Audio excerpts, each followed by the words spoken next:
I would like to introduce a young man who he's been working for years out there in the field of urban entrepreneurship in the Detroit area.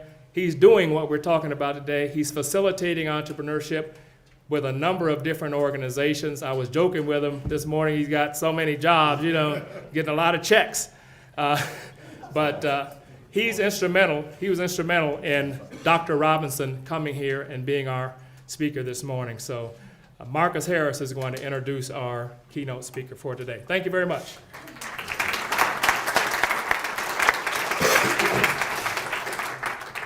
All right.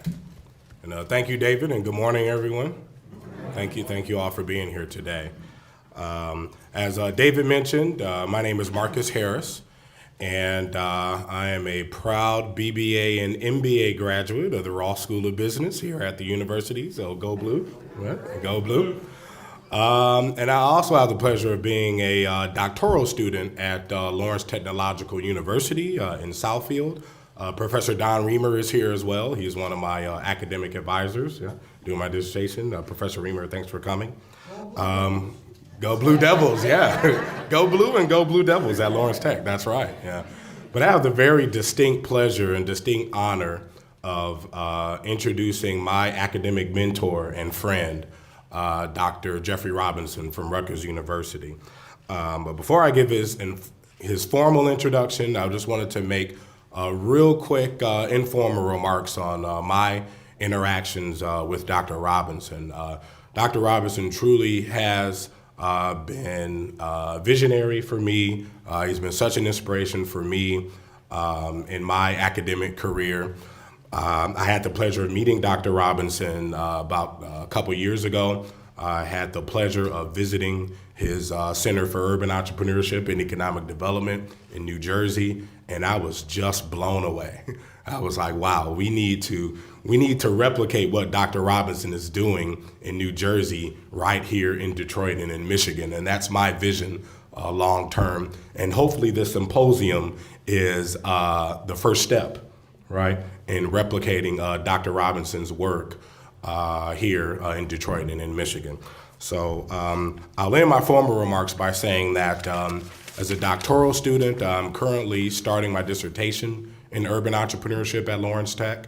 And there's a saying in the doctoral community that when you are a new scholar, they call it stand on the shoulders of giants, right? So they advise you to build your research onto existing giants in the field that you're studying. So I can't think of a better gentleman and scholar whose shoulders to stand on than Dr. Jeffrey Robinson. So with that, we'll give the formal introduction here. Dr. Jeffrey Robinson is an award-winning business school professor, an international speaker, and an entrepreneur. Since 2008, Dr. Robinson has been a leading faculty at Rutgers Business School, where he is an associate professor of management and entrepreneurship at the academic director of the Center for Urban Entrepreneurship and Economic Development at Rutgers University.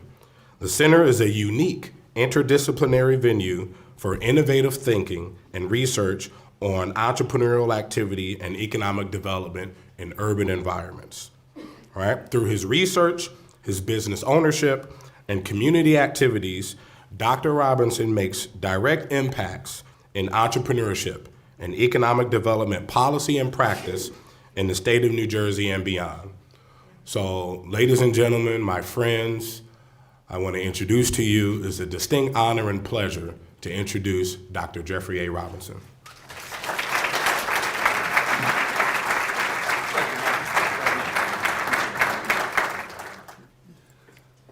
Thank you, Marcus. Very kind words.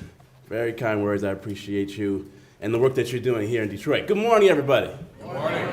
It's my pleasure to be here today because we're going to talk about some things I think that are very interesting and very important. This whole event is kind of, I guess, the brainchild of David Tarver. And for all of the people who've been working with him and people who've contributed to this event, I want to say thank you. This is a momentous event for what we're trying to do here. And then I walk in the door and I start seeing people that I know. See people I've seen at other academic conferences. Of course, I knew Marcus, but my background goes all the way back to being an engineering student once upon a time at Rutgers and then at Georgia Tech. And I see Derek in the background, and also as a sponsor for this event. Once again, I want to thank you. You were one of those folks who were encouraging us along the way to shoot for the stars. Well, here I am, shooting for the stars. Because some of the things we'll talk about here today, I think are the things people can dream about, but even more importantly, I think these are the things that we can actually do. I want to share some of those things with you today. I guess I'll see Haj later. We had him over at Rutgers a couple of years ago at an event where he was talking about his work. So this is not unfamiliar territory to me. But yesterday I had a chance to meet and to talk with entrepreneurs, visit with entrepreneurs here in Detroit. It was fantastic, great experience. And there were some people who were instrumental with that, part of the team for this Urban Entrepreneurship Symposium. And once again, thank you. I'm impressed by what I see. It's great to see that there are entrepreneurship supporters who are there to support the entrepreneurs. It's great to see we have hubs of activity. There's a lot of good energy. We were in Midtown, we were in downtown, and on this trip I won't be able to get to all different parts of Detroit, but I just want you to know that even though I'm from Jersey, I'm pulling for Detroit. I saw a t-shirt yesterday in my goodie bag that said, Detroit versus the world. Does that sound right? Everybody. Detroit versus everybody. All right, well, let's just make it the world. Let's make it the world. Detroit versus everybody? Yeah. All right, well, you got some allies out there too, and I'm certainly one. In order to move Michigan forward, you got to move the cities forward too. That's right. We've started to realize that in New Jersey finally. And over the last 6 years, we've had a great initiative we call the Center for Urban Entrepreneurship and Economic Development. I'm one of the co-founders of it, but it was the brainchild of a professor named D.T. Ogilvy. Some of you, if you've ever met her before, you will remember her for the rest of your life. Because D.T. is an amazing woman who was able to galvanize a lot of activity in the Newark region of New Jersey, much like David and others are doing here in the Detroit area. So before I get to what I want to say today, I want to make sure I give you my core three beliefs that will undergird all the things we'll talk about. And rather than just getting up here and telling you, here are the things that we've done, I thought that the best way to share this with you was to tell you some of the lessons that we've learned over the last 6 years from some of the initiatives and projects that we've done. And then from there, perhaps that'll be a launch pad for the dialogue and the conversations that you'll have in this room and other rooms after today to get you going, to make the things happen that you want to see happen in this place. Here are the three core beliefs. First of all, if you're going to do something like this, you have to have anchor institutions. One of the things that we pride ourselves on at Rutgers is we have multiple campuses, multiple places that we're doing our activities, and we think of ourselves as being part of the community, not apart from the community. So in actuality, the business school at Rutgers spans two campuses. The first campus that our center is on is in Newark, New Jersey. And being around Wayne State University yesterday, it felt very familiar to me because of where we are in Newark. Our other campus feels more like U of M here. It's in the New Brunswick area. It's where we have all of our engineering schools and some other activities going on there. It's a little bit more on the outskirts. But what we've been able to do is to pull all the resources from both of those campuses into the efforts that I'm going to be talking about here today. Second thing is that there's a complementarities between research, teaching, and initiatives or outreach. And sometimes when we talk about this in university environments, we try to separate those things as if they have no relationship to one another. We've figured out a way to bring all those three things together. And I can share that with you now or some other time, but the fact is that if you can get those three things in alignment on any particular issue, you can make a whole lot of progress because they can reinforce one another. Third core belief, is that urban economic development must include entrepreneurship to accomplish the urban renewal, the urban transformations that we all are talking about. Sometimes people talk about economic development in terms of housing and jobs, so kind of writ large, and they leave out the entrepreneurs. You cannot have economic development without having the entrepreneurs. I just saw some statistics about Detroit, where it said 220,000 jobs had been created over the last year. 220,000 jobs. If Detroit is anything like the rest of the country, 80% of those jobs were created by small businesses. And so if that is the case, then what is our policy for those small businesses? We can give tax breaks and all kinds of incentives to large businesses all day, but what are we doing for the small and medium-sized businesses who are creating the jobs? So when we talk about this subject of urban entrepreneurship, David alluded to it a few minutes ago, and he said, it's inclusive of lots of things. Well, it is inclusive of lots of things. It's not a black thing or a white thing or an Asian thing. It's an American thing. It's an American imperative. And unless our cities take an active role in developing entrepreneurial ecosystems, we're going to be tossed out with all kinds of globalization. You're going to be looking at your cities and wondering what happened.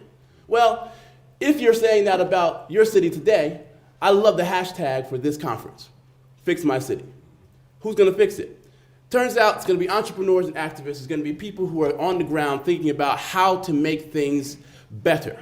It means it's going to be urban entrepreneurs who are technology entrepreneurs. It means it's going to be people who are community entrepreneurs. It means it's going to be folks who are thinking about this from the green and sustainable technologies. It means we're going to be talking to people who are social entrepreneurs and saying, how do I solve this problem using an entrepreneurial approach? It means that we're going to need to be inclusive about the entrepreneurship possibilities. Entrepreneurship in Detroit and all the efforts that go along with it need to look like this room and not just be one group or the other group. We had to deal with that in our all of our entrepreneurial ecosystem in New Jersey. Not that we're completely fixed it and figured out how to do it, but if it was only going to be technology entrepreneurship, that was going to be a problem. If it was only going to be about startups, that was going to be a problem. If it was only going to be about how to take biotech companies public, that was going to be a problem, because that does not bring all of the pieces together. When we founded our Center for Urban Entrepreneurship and Economic Development, I'd like to say that we realized early on that we could not do everything. So our first lesson we had was that we had to find collaborators. We had to find partners.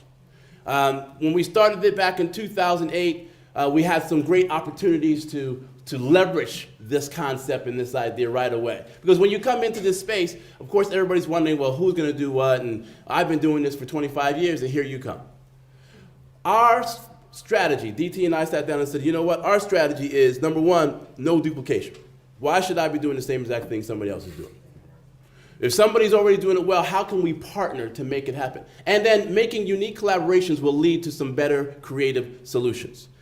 So we were looking at the entrepreneurs in the area. Now it turns out this is an entrepreneur I know well because this is my wife. And for the last 6 years, she's been running an organic beauty store in Day Spa. And this store called Eden Organics, and you can see the store behind her. In fact, that's our car, and it's parked in front, and this is my wife here in the foreground.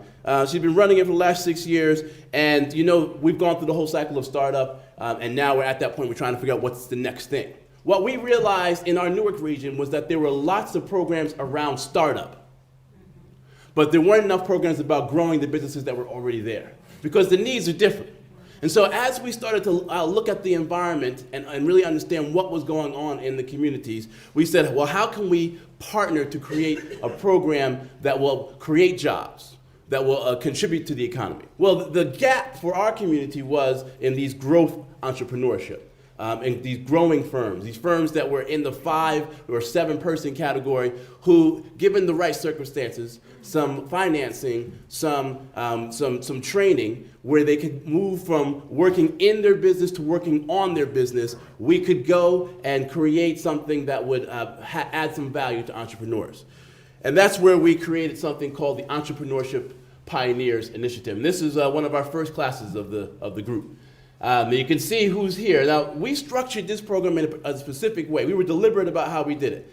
We said we weren't going to duplicate what other people were doing. We're going to be inclusive. We're going to bring other groups to the table so that we could collaborate to create this program. We set the criteria as such. We said we're going to look for first-generation entrepreneurs. Now you say, why first-generation entrepreneurs? Well, it turns out from the research, we know that first-generation entrepreneurs have more challenges than people who've had businesses in their background before, where their family has had a business, their parents or grandparents have had a business. Turns out first-generation entrepreneurs don't know a whole lot of other entrepreneurs. They don't have the connections to the financing or to just mentorship that would be necessary to really grow your business. And so we said, let's find those entrepreneurs. They're going to look like the diversity in our area. We're going to bring people together, and we're going to figure out how to wrap some services around them. And we created a 9-month program in partnership with, look at all these folks here, the Greater Newark Enterprises Corporation. They are one of the microloan funds and do some mentoring of our folks. The Institute for Entrepreneurial Leadership and the Growth Group provided coaching. And they supervised the peer mentoring that was going on. We had our Small Business Development Center. And then we had corporate sponsors from PNC Bank and Prudential and Wells Fargo who gave us the financial support and then also came and brought their people to meet with our entrepreneurs. And now it's 6 years later. 6 years later, we've had many classes. We've had many classes of these entrepreneurs. We try to keep it at around 35 people. And we've had some success. But you can't do an effort like this without doing some kind of evaluation. And you can't do an effort like this at a university without trying to figure out whether there's some research possibilities, because these things can feed one another. Well, here's some of the things we learned from the first 5 years about our group of entrepreneurs. This program was successful from the standpoint of we had an 89% survival rate. We had 82% reported increases in gross income after coming out of the program, 61% increase in net profits, 20% of business partnerships were formed within the group of the fellows of our program. And this last one, which was part of the initial funding, came from a Department of Labor program called the WIRED Initiative, Workforce Innovation and Regional Economic Development. And of course, jobs is really a real important piece of this. From the time that we've been tracking this, 181 new jobs have been created. And that, in and of itself, it tells you something about the efforts that we're trying to work on. This is just one of the programs that we've done. But what we learned from doing this was how great it is to do the collaboration. Now, I didn't say it was easy, but I said it was great. And if you work at it, if you figure out how to do it the right way, then it can be successful. Well, let me tell you one more program that leverages these collaborations and partnerships. This was a program that focused on these entrepreneurs who were at least 2 years old. Well, I have a particular interest in social entrepreneurship and in social innovation. And we decided that we would create a statewide initiative around this subject as well. Because there are lots of problems, in particular in urban areas, that can be addressed by entrepreneurial approaches. We created 3 what we call social entrepreneurship summits, where we went to 3 different places in our state, and we brought people who were thinking about these kind of things together. Out of that, we created an institute, a training program, specifically for these social innovators. Now, these were people who were at the idea stage. They were thinking about how I would go about solving this problem. We created a program that would, over 18 months, provide the training, build the network, and then provide them a means towards getting investment. Because if you worked in this space of social innovation before, you know there's a gap. People don't want to take chances on these kinds of ideas. And then if there's a for-profit and non-profit thing, people have some confusion about it. Well, we developed an initiative that did this with partners. Rutgers, we partnered with, not only in the business school, we also partnered with our School of Social Work. We partnered with our local energy company. We partnered with the Department of Labor and Workforce Development, and one of the nonprofit support programs in our area. We marched into this with an idea that if we can get people with these ideas from the idea stage to the stage where they can start to launch, then we can start to move the dial on some of these issues. When we did that, we had 50 applicants. We chose 15 of those applicants. Those 15 applicants were able to bring teams of people to meet with us. And so that's why we had 15 teams, but we had 35 people. And we took them on field trips, and we provided them with the training and some connections much like other training programs that are in the entrepreneurial space. You can look at these names, you can see, okay, these aren't like your typical tech companies. These aren't your typical companies that are doing retail. These entities, these ventures, if you got a chance to find out more about them, you'd see what problems they were working on. The local energy companies say, this is a good program. We'll put up $100,000 to split amongst the ventures that can pitch to us what their idea is. And so at the beginning of the program, this is how they looked. They were fresh, they were ready to go. And then I beat them down for 6 months and gave them everything they needed to know about social entrepreneurship. And on the other side, they had to give presentations. And the final presentations were given to executives at our energy company, PSEG. And from that, one of the groups got $82,000. Another group got $17,500 to start to launch their ventures. Now, let me just tell you this one snapshot story about this group. Fathers Now is a nonprofit organization that focuses on unemployed and underemployed men in the communities of Newark and the region. They are in particular trying to help men who've been disconnected from their families to reconnect, to help men who've been formerly incarcerated to get back into a good stead with not only their family members but with the community. They decided they would create a cleaning and maintenance services company. And that company would hire the men who went through their program. Some of you have seen that model before. And so this was their launch point for it. And now here we are, we've gone through the 18-month cycle. And without the partnerships, I could not say that we would have the success that we have here. Where 40% of the ventures at the end of the program were already up and running. And they were all making some positive progress. And then, of course, we've looked at the research, and we've used this as a benchmark for things in other places in the world, and this has given us some credibility in this space. So the first lesson, find collaborators and partners. Second lesson, be ready to pivot, because everything doesn't always work out exactly the way you want to, right? We tell our entrepreneurs that, right? Be ready to adjust and pivot. Well, we had a project in the local community on a street called Halsey Street. Now, as I said before, our Newark campus, our Rutgers University in Newark, reminds me of the area down by Wayne State. And if you can imagine, there's a street called Halsey Street that is between the university and one of the major Broad Street that goes through the center of Newark and the New Jersey Performing Arts Center. So there's a cultural district, and then there was this street. And the street had so many bad things that were happening on it. Yet it was so close and so focused to, right, and partial to the things that we wanted to see happen in the community. So we decided as a center to involve ourselves in this area, to get our hands dirty, as you might say, to walk down the street and to see what was happening on this street, to find out, look at this building has been abandoned for 30 plus years. Some of you can relate to what I'm talking about because I saw some buildings that had been that way downtown Detroit as well. Since 1967, we had our riots in Newark. 1967, there was a decline, and then this building, the company, this big department store went out of business, and it's been empty ever since. This is directly across the street from this building. And it turns out this coffee cave was an interesting little place to hang out now. But you say, well, how can this place, a little coffee shop, survive where this place is right across the street? Because there's some pioneers out there. And you got to support your pioneers.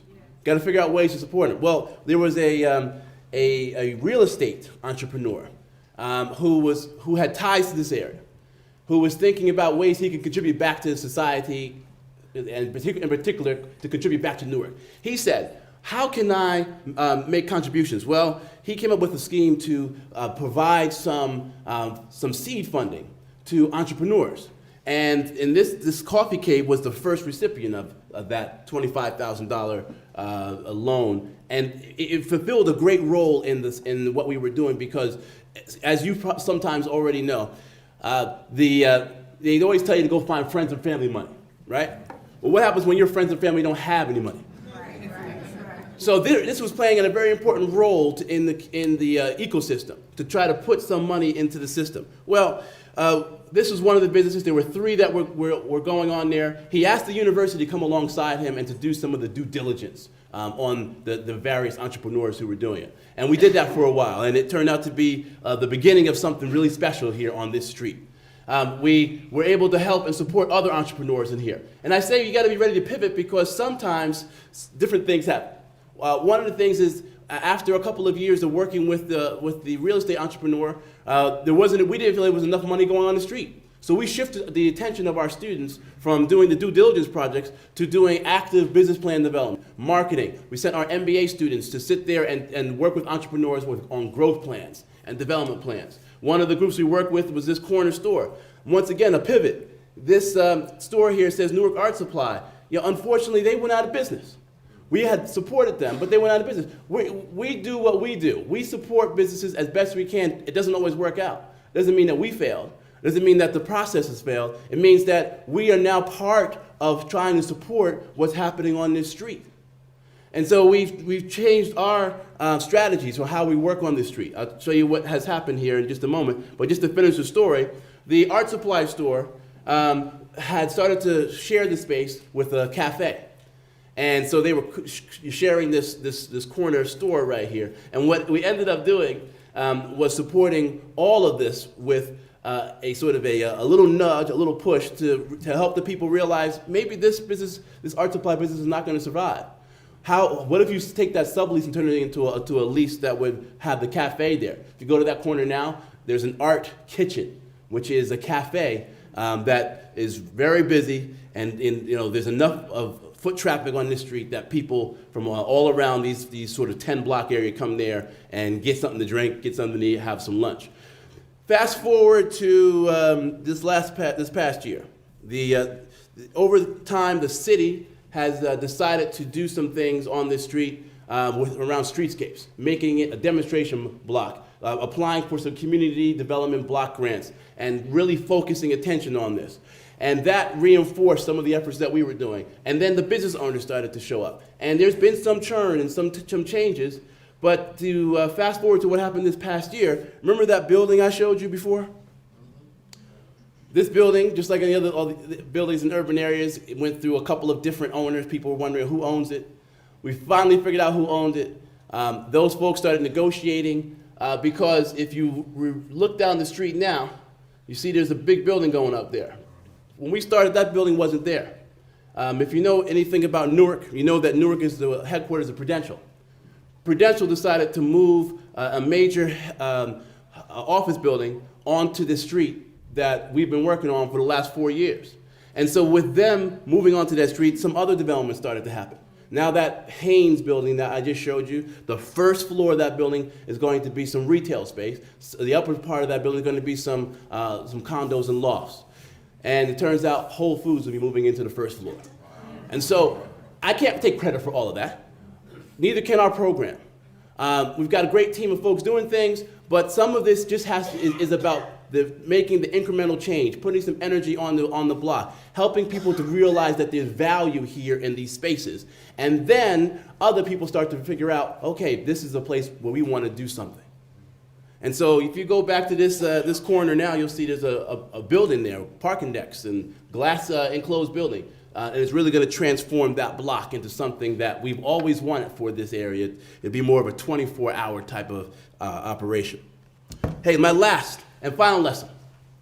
You got to know your audience, and maybe it's audiences. Because when we started this work, we decided we would certainly do things on a local basis. But we also thought we needed to connect what we were doing to this national movement around transforming, around renewing urban areas in the United States. And so we connected to one group. This is how I met Hodge the first time. We had a group of angel investors who were interested in black and minority-owned and urban investments. We brought them, we hosted them at our campus, and we held an event where, here's our founder, DT. He hosted panel discussions and think tank sessions about how we could collaborate across the nation on these similar types of projects. And when I think about how we connect with things nationally, like we're doing here today, it makes me think, well, it's great to connect nationally, but guess what? There's some other cities outside the country who are facing some of the same challenges that we are here in the U.S. And as we think about what we're doing in Newark, or as you are thinking about what you're doing in Detroit, what about other places that we've been? So I've had a chance to travel and to talk to people in Moscow and Shanghai and Lagos and talk about one of the things that's not only important to me, but actually has an impact on how they may think about dealing with their urban areas. So now we're thinking about how our lessons might be useful for other cities. And those cities are places where we now have connections with universities and the entrepreneurship centers that are trying to do things similar to what we're doing. I love that part of the picture, because as I close, it's important for us not just to think about what's happening here in our local environment, but we've got to just act locally, connect nationally, and we got to think globally. Because these issues are not just for us to figure out, it's also to be an example for other places around the world. So, what were the 3 lessons? These are the lessons that we've learned over the last 6 years. That you got to find partners, you got to be ready to pivot, you got to act locally, connect nationally, think globally. These might sound familiar to some of you. Because if you work with entrepreneurs, or if you are the entrepreneur, maybe you heard this is what we tell entrepreneurs to do. We got to practice what we preach. We tell them to find partners. We tell them to be ready to pivot. We tell them to think about supply chains and to think about how you're connecting your business to other things. And in the effort that you're launching here today in Michigan, in the Detroit metropolitan area, you have to think about how you're going to do these 3 things. Because at the end of the day, you're only going to be as good as your collaborations. You're only going to be as good as your ability to pivot, to be resourceful, to adapt. You're only going to be as good as your ability to connect what's happening here to other things that are happening around the nation and around the world. And so we got to practice what we preach. What I hope I've done here today is help you get excited about this topic. If you weren't already, couldn't hear early in the morning. What I hope is that I got you excited about the possibilities for here in Detroit. Because I see the energy. I've met some of you before. I've seen you. I know what you're about. I've seen people like you in our communities. And when we got hooked up with them, when we connected with them, when we collaborated with them, we started to see some changes. I see a lot of good things percolating here. And I want these multiple ripples, to use that Robert Kennedy phrase, to coalesce into a tidal wave of economic development all over the city, all over this metropolitan area. I believe in what you're doing. I want you to know you got some friends in the Big Ten just down the way here in Newark, in New Brunswick, in New Jersey, that will be helpful to you. We offer our help. We're here to support you, and you got to just let us know how we can do it. So now, this is the time to do it. This is the place. And this is the only time you're going to hear me say this, ever. Because if I ever say this around Rutgers, they might beat me down. But this is the one time where I'm looking for you to do something big. So I want to say, go blue. Put a community garden on there, or help, use this as a way to sequester water, or, anything like that. It's a problem with actually having the information.